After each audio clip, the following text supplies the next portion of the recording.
Waiting to buy a home? The Churchill Mortgage team says now is a great time to buy. Waiting could be a costly mistake because when rates drop, new home buyers will flood the market, driving up home prices. Go to churchillmortgage.com for your free analysis and see how home values can outpace rates to help you build wealth over time faster.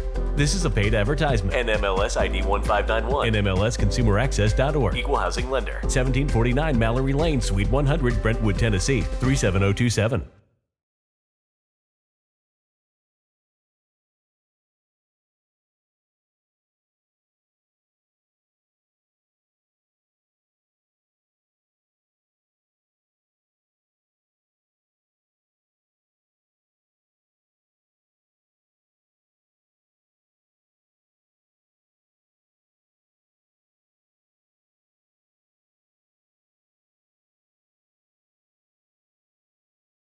Discover unbeatable deals and convenience at your neighborhood family fare supermarkets. Score exclusive deals, earn rewards, join clubs, and clip digital coupons for extra savings all in one place. Our exclusive offers bring savings straight to your card. Explore a wide range of local products that support your community. With easy pickup and delivery options, saving time and grocery shopping has never been easier. Family Fare is all about making your grocery experience easy and affordable and your one-stop shop for all your grocery needs. Family Fare in your neighborhood. The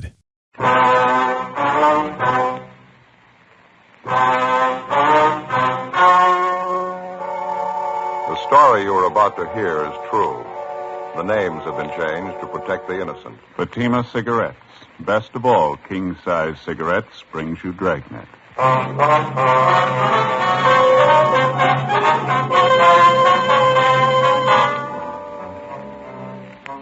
You're a detective sergeant. You're assigned to homicide detail.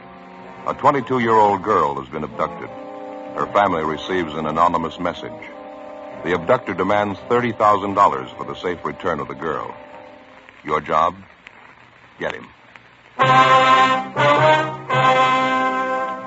See the difference. Taste the difference. Smoke the difference. You'll find that in Fatima, the difference is quality. Quality that gives you extra mildness. A much different, much better flavor and aroma. Yes, in king-size Fatima, you get all the advantages of extra length, plus Fatima quality, which no other king-size cigarette has. Fatima, best of all king-size cigarettes. Definitely the best quality in its class, but the same price as the cigarettes you're now smoking. Remember, thousands of Americans are switching to Fatima, insisting on Fatima quality. So why wait? Switch to Fatima today. Look for the bright, sunny yellow patch. Buy Fatima. Best of all, king-size cigarettes.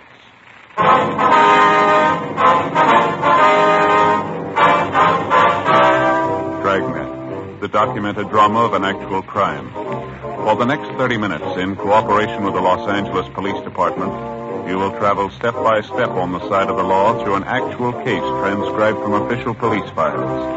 From beginning to end, from crime to punishment, Dragnet is the story of your police force in action. It was Tuesday, October 18th. It was cloudy in Los Angeles. We were working the early morning watch out of homicide. My partner's Ben Romero. The boss is Thad Brown, chief of detectives. My name's Friday. I was on the way back from the stats office, and it was 3:26 a.m. when I got to room 42. Homicide. Hi, Brian. Hi. Got those mug shots you wanted, Joe. Here you go. Oh, thank you. The captain leave yet? Yeah, waiting for me in the garage. You call back? I'm going to right now, yeah. Okay. I guess I better hustle it. See you out there, huh? Right, Brian.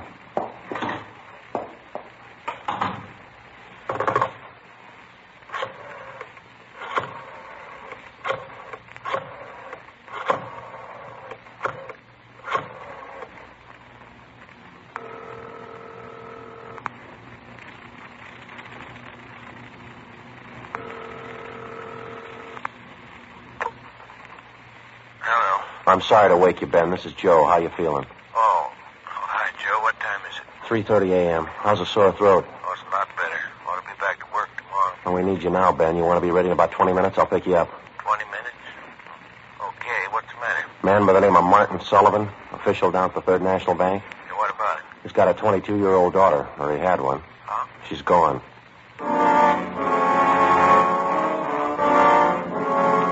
Less than 14 hours before, at 1 o'clock the previous afternoon, Judith Sullivan was last seen driving off in a car with a man who'd represented himself as a friend of her father's. At 11 o'clock that night, the Sullivan family received an anonymous letter demanding $30,000 for the safe return of the girl. It had been the only contact made thus far by the abductor. As soon as we got word of what had happened from the girl's father, a broadcast and an APB had been gotten out. The entire force throughout the city had been alerted. 3:44 a.m. I pulled up in front of Ben's house.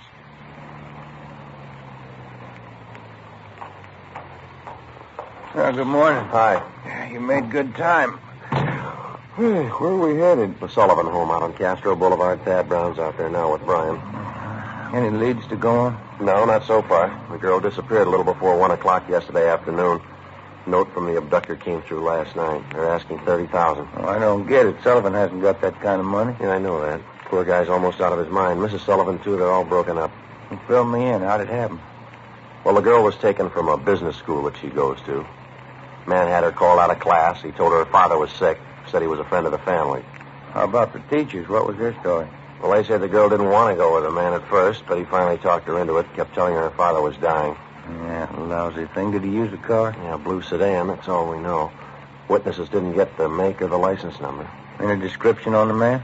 Yeah, they say about 5'9", 160, brown suit and dark hair. Is that all? That's it. Here's a copy of the letter that the Sullivans got. You can read it. It's the usual. All right, thanks. I have your daughter, Judy. Get $30,000 quick if you want her back alive. Don't call police or I'll kill her. Contact you later, signed The Wolf. Who's he kidding? I don't know. I could think of a better name. Well, here we are.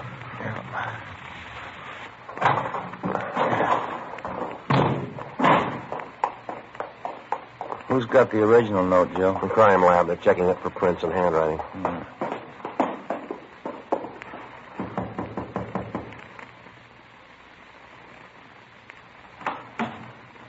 Hi, Joe Romero. In the living room. Thank you, Tom.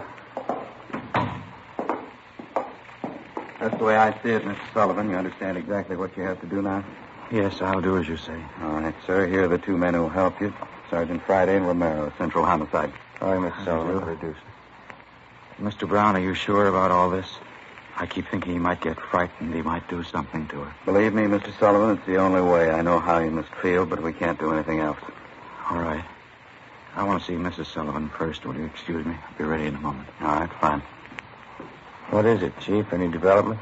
Back here, in the dining room. Yeah? That's it on the table. Second note from the guy. When did it come? Half an hour ago. The guy had it delivered by a special messenger, used a plain envelope. Messenger kid didn't know anything about it, doesn't remember what the guy looked like. Let's see, Joe. Yeah, I'll read it. It says, meet me in Elysian Park, 5 o'clock this morning near Balkan Drive. Come alone, bring $30,000. Will return girl. Don't tell the cops. I'll kill her if you do. It's the same signature, Wolf. Not much time, Chief. It's 4 a.m. now. I know. That's what we'll have to do as he says. There's no other way. Sullivan's going out there alone, is he? You're going with him, you and Romero. You'll be hidden in the trunk of his car. All right. Anything else? Any plan you want us to follow? Get him, that's all.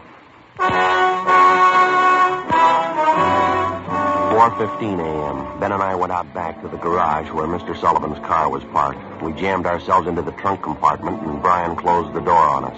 The latch was rigged so that we could push open the door from the inside. A few minutes later, Mr. Sullivan came out, got in the car, and we drove off.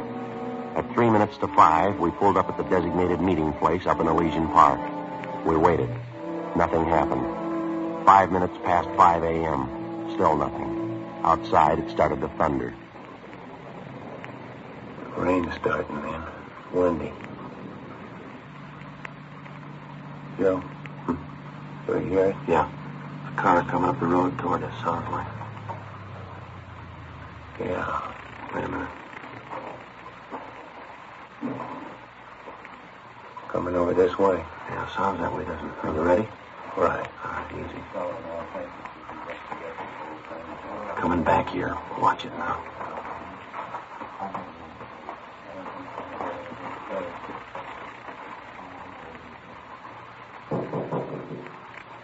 Friday? Romero? Chief, Chief, is that you? Yeah, come on out. Meeting's off. Look, that's a break. What happened, my leg? Mr. Sullivan, you want to drive back home? We'll contact you there. Yes, sir, all right. Come on. Let's get over to the car. All right.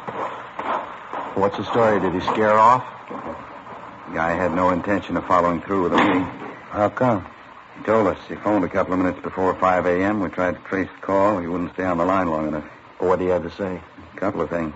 Number one, he wants more money. Number two, he knows we're working the case. What was the reaction? Claims he doesn't care. We'll never get him anyway. Well, how's the thing stand now? $50,000. He wants it in the next 12 hours. More than 16 hours had passed since word of Judy Sullivan's abduction had been phoned into homicide. During that time, an APB containing the descriptions of the suspect, his car, and his victim had been dispatched to law enforcement agencies throughout the entire area.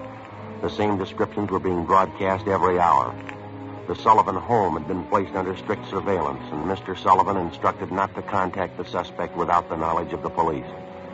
The girl's father had raised almost $10,000 in cash to buy him off, and the serial numbers on each one of the bills had been copied by a police stenographer and rechecked by a homicide officer. So far, the Wolf, as he called himself, had made 3 separate contacts, but he'd covered his tracks well. We knew he was somewhere in the city, 450 square miles of it. We knew we had to find him. 6:18 a.m. We checked back into homicide. What's doing, Brian? Here's a copy of the letter, fellas. Special delivery. Came in about 25 minutes ago. Let's see, Tom. It's the same handwriting, it looks like. Check the postmark. Joe must have mailed it right after he grabbed the girl. Let me see. Stay away from Sullivan. If the girl's found dead, it's your fault. Stay away. Wolf. Can't seem to make up his mind, huh? They checking the original of this for prints, Tom? Yeah, no word yet. How about that second note? Anything on that? Uh-huh. Stahl lifted a couple of prints, running them through R&I. So who's watching Sullivan House now? Gomez and Thaxter. Chief's out there, too. He's still afraid the girl's father will try to make a deal with the guy. He tried it yet? No, not yet. Well, you couldn't blame him if he did. He's worried sick. I got it. Homicide, Romero. Here, I try. How do you spell it? Okay, right. Yeah, thanks a lot. Record Bureau. Those 2 prints Stahl lifted from the letter. Run them through the single print file. Any luck? They gotta make. The fingerprint that was lifted from the suspect's letter was identified as belonging to a Donald Alfred Kiefer, WMA, age 29, 5 feet 8 inches, 170 pounds, brown eyes, dark brown hair. He had one previous arrest for forgery in Los Angeles 10 months before. At the time of his arrest, Kiefer's occupation was listed as bank clerk at the Third National Bank. Well, I went down the hall to the Record Bureau to pull the crime report. Brian checked by latent prints to see if they'd gotten anything off the last note from the suspect. Ben went to check with Don Meyer in handwriting. 7:23 a.m. Chief Thad Brown got back to the office. I showed him Kiefer's crime report. All right, what's the rundown on it? Well, at the time Kiefer pulled the forgery job at the bank, Mr. Sullivan was one of the vice presidents. He was the one that preferred charges against Kiefer, and he saw that he was prosecuted. Where's this Kiefer now? Well, let me check that. He was placed on probation on May 16th this year. He returned to his home in Omaha, Nebraska. That's 1380 Mackinac Avenue. You call Omaha? I got the call in now. Ben took an exemplar of Kiefer's handwriting from the package. Don Meyer's going over it now. Chief? Hi. What about that last note? I've got the report right here. How's it look? Well, Stahl lifted some prints off it, brought them out with the iodine fume gun. They match with the first. There's something else. What's that? They examined the paper for watermarks and texture. Both notes are written on the same paper. Impressions show both pieces of paper from the same tablet. Check the density of the carbon in the pencil he used. Both specimens match, same pencil. Joe. Oh, hi, Skipper. Hi. Did you catch up with Don Meyer, Ben? Yeah, he went over the handwriting. Looks pretty good. What's the word? It's as close as you can get. Here are the 2 exemplars. Francis crosses, double loops as L, open A's, pressure on the downstroke. Donald Kiefer, the Wolf, same handwriting. By noontime, Donald Kiefer's description had been broadcast throughout the entire area. Bulletins were dispatched to all departments, and a supplementary APB was gotten out. Special details were stationed at every post office in the city to watch for notes from the suspect that might come through the mail. The bus depots, railroad terminals, the airports, and all main roads leading out of the city were kept under strict surveillance. The entire Los Angeles area was broken down into single square-mile districts, and a house-to-house canvass was started. A squad of men were assigned to cover each square mile. Outlying towns and cities were requested to do the same. By 4 o'clock that afternoon, one of the greatest Dragnet operations in the history of the city was underway. We were sure Donald Kiefer was somewhere inside. 5:12 p.m. We got the call back from the Omaha police. That so? Mm-hmm. Again, please. What was that? 6 X-ray 419 Nebraska plate. Right. Fine, Lieutenant. Thanks. Bye. They made the car? That and a lot more. The Omaha cops are looking for Kiefer, too. They want him for a robbery there 2 months ago. Uh-huh. He used a stolen blue sedan in the robbery, 1939 model, Nebraska plate, 6 X-ray 419. What about his family and friends? Have they been checked? Yeah, they say Kiefer left Omaha about 6 weeks ago. I don't know where he was headed. We better get that car description to communications, huh? APB and a radiogram? Yeah, right. Friday, Romero? Yeah. What are you tied up with? Just got a call back from Omaha. Make on Kiefer in the car. Give it to me. You two get out to Sullivan House fast as you can. See Harris out there. Okay, what happened? Mr. Sullivan, he's disappeared.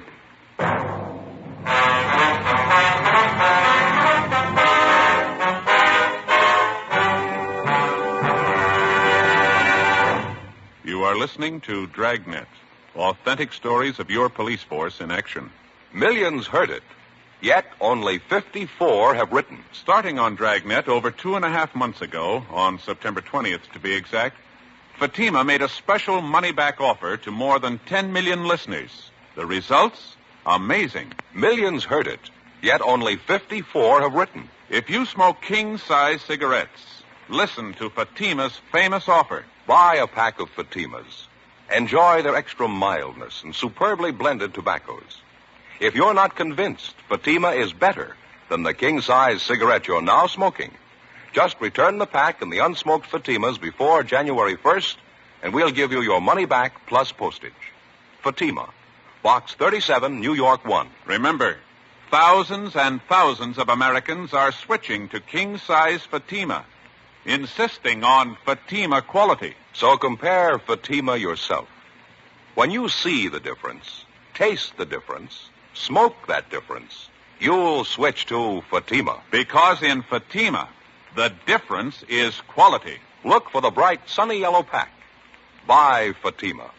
Best of all, king-size cigarettes.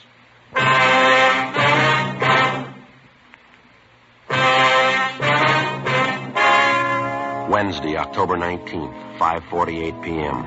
Ben and I drove out to the Sullivan home, where we checked with Bert Harris, the man who'd been assigned to watch Mr. Sullivan. He told us that at about 3 o'clock that afternoon, the father of the missing girl had a phone call. He said he had to go down to the bank, and Harris went with him. While they were at the bank, Mr. Sullivan succeeded in decoying Harris with a fake telephone call. While Harris was answering the call, Sullivan disappeared. Did Mr. Sullivan get any more money while he was at the bank, Bert? Yeah, $5,000. Did you get the serial numbers off the bills? Uh-huh. Shouldn't have let him get out of my sight. Forget it. Right now we got to find out where he's going to meet Kiefer. Did you talk to Mrs. Sullivan about it, Bert? Yeah, said she doesn't know anything about it. Where's she now? Back in the sitting room, lying down. Well, let's try her again, huh? She might be able to help. Okay, it's back this way. What time you got, Joe? It's 5 minutes past 6. I get it. Hello? How's that? Yeah, where are you? What? Oh, well, where are you? Where are you? All right, we'll be right out. Yeah? Mr. Sullivan, he met with Kiefer out in Laurel Canyon. Did he get his daughter back? Yeah, he did. Wrapped in newspaper. All units in the area were notified immediately that a contact had been made with the suspect, Donald Kiefer. We got in the car and we drove out to Laurel Canyon. The entire area had been blocked off. We found Martin Sullivan standing in the middle of the road at the end of East Winding Way. 500 feet down the hill was a private residence where Sullivan had telephoned us, the only building in the immediate vicinity. A few yards beyond the point where East Winding Way ended, back in a clump of tall grass, we found the body of 22-year-old Judy Sullivan. We notified the crime lab, Chief Thad Brown, and the coroner. Despite the severe emotional shock, Mr. Sullivan told us the story. He said Judy was all right. I believed him. I wanted her back. Judy. I tricked the officer, the one watching me. Kiefer said to come alone, no police. Did you see his car, Mr. Sullivan? I wanted her back. I wanted Judy back. I did as he said. I drove out here at 6 o'clock. I waited. I put the money on the front seat, like he said. Did he get the money, sir? And then I got out. I left the parking lights on. I stood up there by the end of the road, and I waited. And then he drove up. He took the money. And then he came up to me. He had a gun. I wanted Judy back. He had a gun. Did you see his car? He said she was up there. Beyond the road, she was tied to a tree, he said. I wanted her back. Now, look, Mr. Sullivan, did you see his car? I went to look for Judy. He drove away.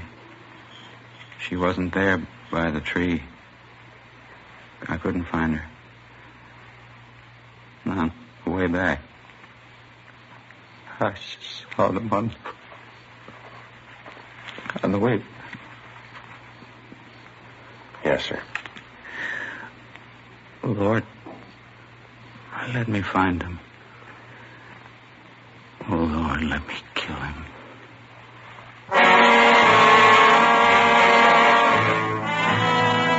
Before he collapsed completely, we showed the dead girl's father a picture of Donald Kiefer, and he identified him definitely. The information was immediately relayed back to Central Division and rebroadcast over our entire radio system. Teletypes were dispatched to sheriff's offices and communications sent to law enforcement agencies throughout the country. 9:52 p.m. The house-to-house search was intensified. The Dragnet operation in which we hoped to trap the killer was drawing slowly inward. A few minutes before midnight, Ben and I drove back downtown to the crime lab to check with Lieutenant Lee Jones. Hi, fellas. Come on back. Anything yet, Lee? Just checking over these towels here. Found them wrapped around the girl's body inside the papers. Funny thing about them. What's that? All yesterday's papers. Every story about the girl's disappearance has been clipped out. Uh-huh. How about the towels? Any laundry marks at all, Lee? Nothing so far, Joe. Every one of them clipped off. Morgue post the body yet? You're doing it now. Nasty one. Yeah, it sure is. Any footprints or tire marks out where they found the body? Lots of them. Got two of the men checking them now. One thing... What is it, Lee? I don't know. Under the seam here, this towel. Wait a minute. Give me that pair of snippers, will you, Joe? Yeah. Here you go. Thanks. Press back under the seam here. There. That's one tag he missed. Yeah? Can you read the marking? Greenway Apartments, Los Angeles. 12:34 a.m. We located the Greenway Apartments in the East Wilshire district, and we checked with the manager. He identified Kiefer's mugshot, but he said he hadn't been home to the apartment since the day before. We called the crime lab, and we went up to check the suspect's apartment. One look was enough. Lieutenant Lee Jones found specimens of the Sullivan girl's blood in the wash basin and the bathtub drains. In an adjoining garage, we found the car which Kiefer had used. A blue sedan, Nebraska plates, 6 X-ray 419. A cancellation of the want order for the car was issued and a stakeout placed at the apartment and in the garage in case Kiefer decided to return. All that night and into the next day, the citywide dragnet went on. There was no sign of the killer. At 10 minutes past 2 that afternoon, the first piece of ransom money showed up. It was at a used car lot on the corner of Beverly and Naylor Streets. 2 hours later, another piece of the money turned up at a busy downtown department store. In both cases, the man who passed the stolen money was finally identified as Donald Kiefer. Details were strengthened in both areas where the money appeared. The search went on. 6:42 p.m. Ben and I got a call to meet Chief Thad Brown at the Hollywood Division Station. Tommy Bryan from Central Homicide was with him. This is the way it stacks up now. This pin map over here, this is where we're concentrating the search. This area here. How about the lead we had on him downtown? Didn't it work out? No, the last 20 minutes we picked up 3 possible leads on the man out in this neighborhood here. East of Vine, south of Franklin, west of La Brea, north of Santa Monica. Mm-hmm. More ransom money show up? You got it there, Brian. Read it off. Yeah. 535 Sunset in Highland. Newsboy thought he saw Kiefer crossing the street. 20 minutes later, a salesgirl in the dime store up on Hollywood Boulevard thought she saw him. 10 minutes after that, he was reported seen near the intersection of Hollywood Boulevard and Las Palmas. You figure the reports are reliable? And they were all checked out. Didn't put too much faith in him till a few minutes ago. How's that? $5 bill was passed at a cigar store, Hollywood Boulevard and Hawthorne, ransom money. We've already doubled the number of men and cars in the area. Men stationed at every intersection to keep an eye on pedestrian traffic. We're covering everything. Streets, stores, covering the whole neighborhood. I'll get it. Homicide, Brian. Yeah, just a minute. You, Chief. Oh. That, Brian? Yeah. Where? When was that? No, stay there. We'll be right there. Goodbye. Another piece of ransom money. Where'd it turn up? A theater on Hollywood Boulevard between Fairview and Hawthorne. Who passed the money? You think it was Kiefer? They're positive. They say he's in the theater right now. The information on Kiefer was phoned into communications immediately, and within a few minutes, men and cars converged on the neighborhood. The 1/2-mile area around the theater was completely blockaded. Every exit and entrance to the theater was covered. 7:23 p.m. Ben and I, along with Chief Thad Brown and Tom Bryan, met in the theater manager's office. Brown outlined our plan of operation. At 7:32 p.m., a detail of 14 men walked down the side aisles on the main floor of the theater and took up their posts on either side of the orchestra pit. The picture was stopped and every light in the theater was turned on. Chief Brown, Bryan, Gomez, Thaxter, Ben, and myself went down the aisle and up onto the stage. Chief Brown made the announcement. Ladies and gentlemen, would you hold it quiet for a minute, please? We're sorry to interrupt the picture, but this is a very important matter. We're police officers. Maybe you've read about it in the papers. A girl by the name of Judy Sullivan was abducted and murdered the day before yesterday. We think we've traced the man who murdered her to this theater. We believe he's in this theater now. We're going to search the theater row by row, and we'd like to ask your cooperation. There's no need to be panicky or afraid. Those who wish to leave now may do so. Leave by the main entrance. Each one of you will be checked as you go out the door. For the benefit of the man we're looking for, don't try to escape. Every exit is covered. The entire area is blockaded. Don't place any more lives in jeopardy. All right, now... Hey! Right there! There it goes! There! Outside exit! Come on, Ben. Going right down the alley, heading to the basement. Backstage, Joe. We can make it from here. All right, come on. Through here. Down here. Right with you. In here.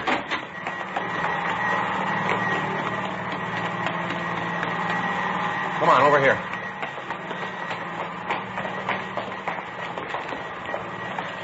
Air conditioning unit for the theater. Yeah. I don't see him, do you? No. You can't get out. There's just two exits. We got them both covered. Look out, Ben. There he is. All right, keep her, hold it. Don't shoot, Ivy. All right, throw your gun over here. Come on, throw it out. Okay, I got it. You got it, don't shoot. All right, let's take him. Yeah. All right. Okay, you got my gun. I didn't mean to shoot at you. You forced me to... Put the cuffs on him, Ben. Yeah, right. Get your hands off of me. All right, keeper. Got the same for you, too. All right, now hold it. All right, Ben, you all right? Yeah. All right, try the cuffs on him now, huh? Yeah, Got him, huh? Yeah. It's a rough one. Hey, it's starting to rain again. It's really pouring out there. Yeah? Guess you better get him out the car, huh? What's the hurry? How do you mean? Why spoil a good rain?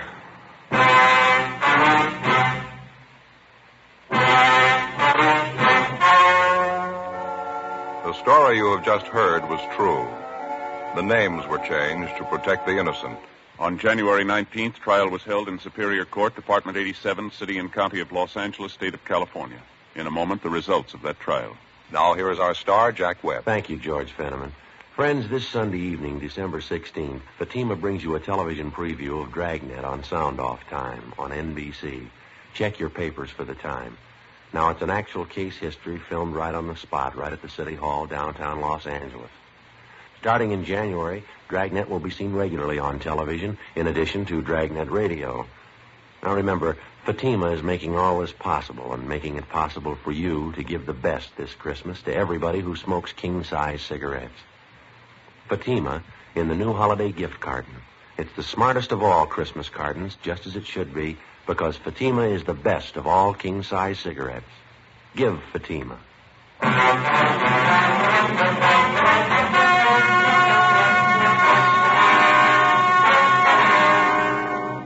Donald Alfred Kiefer was tried and convicted of murder in the first degree, and on the recommendation of the jury, he received the death penalty. He was executed in the lethal gas chamber at the State Penitentiary, San Quentin, California.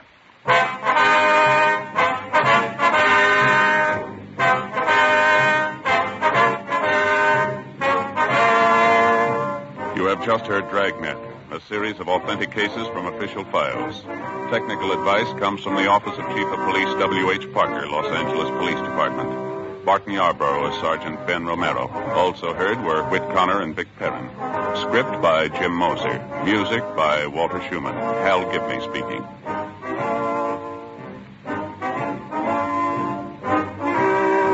Fatima Cigarettes, best of all king-size cigarettes, has brought you Dragnet, transcribed from Los Angeles.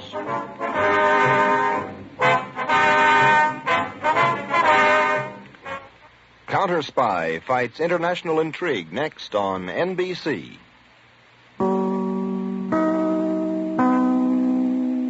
With the Lucky Land Slots, you can get lucky just about anywhere.